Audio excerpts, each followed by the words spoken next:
Hello guys, so I want to show some of the updates I made to the Rigo Addon. So in the object mode tools, I added shape key to weights, and then in the Armature tools I added Armature bones from vertices. So let me show the shape key to weights first. So if I select this mesh and I go to sculpt mode, let me say I want to add the shape key, right? So this basically converts the shape you made into weights. So depending on how each vertex moves, right, we're going to see changes. So I want to drag this just to create a shape here.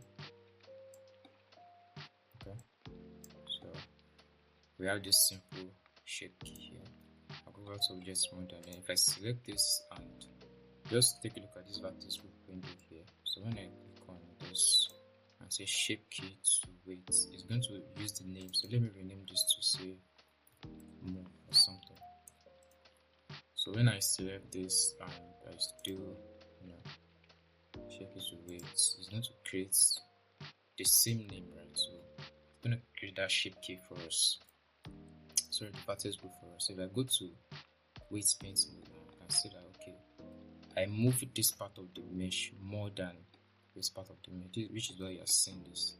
Let me change it. Okay, it's already inactive, so you can see the movement. So now I can assign this to a bone. Say if I name this move, for example, name this move, right? And then I add an Armature modifier to this. I just this already. Now if I move this bone, you can see that it's moving everything, right? But this is because all the meshes are assigned. So let me add a new what vertices are assigned rather. Let me add a new vertex group and I will assign everything to this. Okay. If I need to add another bone and name this group.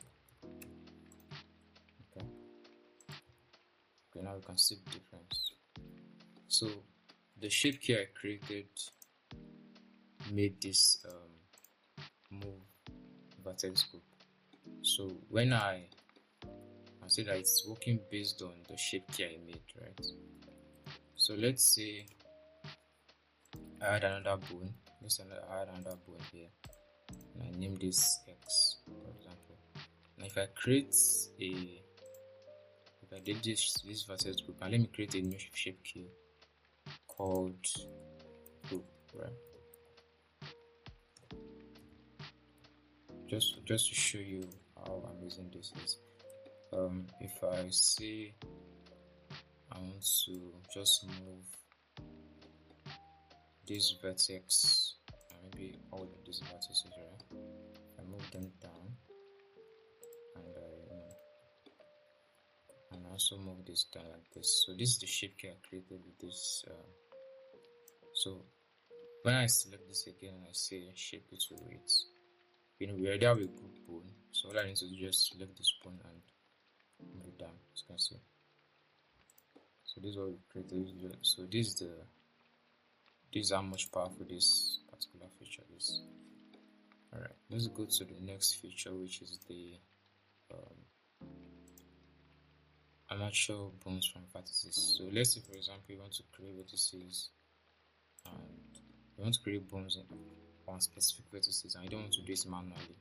If you want to do it manually, you have to start changing this to vertex, and then start snapping and all that stuff. So if you want to do it at once, just select the mesh. You can select this vertices, this one, select this one, okay, and select this one as well.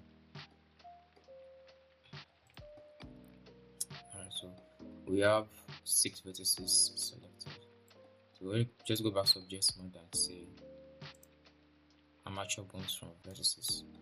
So we're going to create 6 bones in those places you selected, the vertices, right? I'm going to create a new Armature as well. So you can even do this for all the vertices. So I select all of them, right? And I go back to object mode and I say so as you can see has created bones on all the vertices. So let me hide the mesh. As you can see, this is also there. Okay, so you can use this for whatever you want to use it for, but it's very useful for setting up B-bones. You're going to understand later in my later videos that I make on the channel. Okay. So let me delete this. Okay. So in edit mode, I added some other features in edit mode of the bones as well. So which is this mainly in this area, because in the previous version only this was the snap tail to head, right? So basically this snaps the tail of the selected to the head of the active. So as you can see, it does that. But I added 3 more features, which is tail to tail. So this snaps the tail of the selected to the tail of the active, like this, as you can see. Okay. Then this one snaps head to tail. So it snaps the head of the selected to the tail of the active. So as you can see, that works.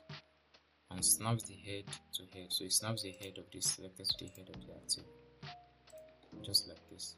So you might be wondering why this is a very important feature, because if you want to do this manually, it takes, it can be very tasking to do, because when you can do this and say you do Shift S also to selected, you can't even get that, and you have to go and do this, and then you are moving this and say selection to cursor. Like, that's a lot of steps to do, right? Or you can even say if this is right, and you do, let's say I rotate this a bit and then I move this to vertex. This also works, but when you have a mesh, right, like this, and this is on, so if I do this, you can see that you can make a mistake and select, and you're snapping to this mesh instead of the bone itself. So while in this mode, you can just select this bone, and say snap tail to head or whatever, and then boom, just like that. So it makes that part of bone arrangement very, very easy. Alright, so the next feature I added was in the pose mode. I added this set of B-bones.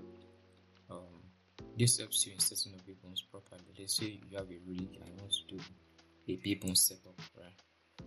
So what you can do is you have to go to the B-bone station, make this bone so you can sit properly. So if I select this bone and say make B-bone or set up B-bone, this sets it automatically for us, as you can see. So you don't need to do all those complex setups. You can even increase the size a bit like this, it sits properly. So just in one click, everything is set up, right? Let's do it again for this one. Let's shrink this down a bit and set up the bone, as you can see. Set up the bone and make big bone parent. It just basically adds a bone. Okay, let me say let's work on this one. Let me scale it down a bit and let me also extrude a bone from here, just like this. Okay, and make sure I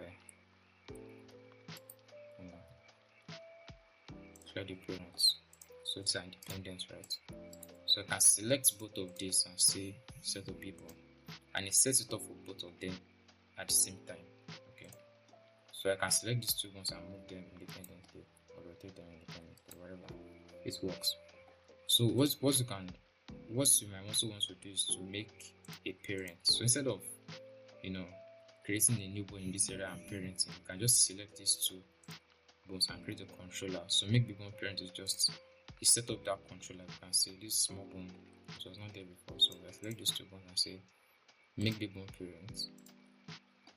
So this one single bone is controlling, it's controlling both of the other bones, right? Just like this. And then if you want to tweak it a bit, you can also select the individual parts, and edit them whilst you still have your parent bone. Okay, so that's the usefulness of this updates, this feature. So you can also make a parent here, maybe one parent. Though it is already a parent itself, but yeah, you know what I mean. Okay, so those are the new features of the Rigo Addon. icons. I hope you have fun with it. I also changed some of the icons. The icons in 4.0, they go outdated, so I updated some of the icons as well. Alright, have fun, guys.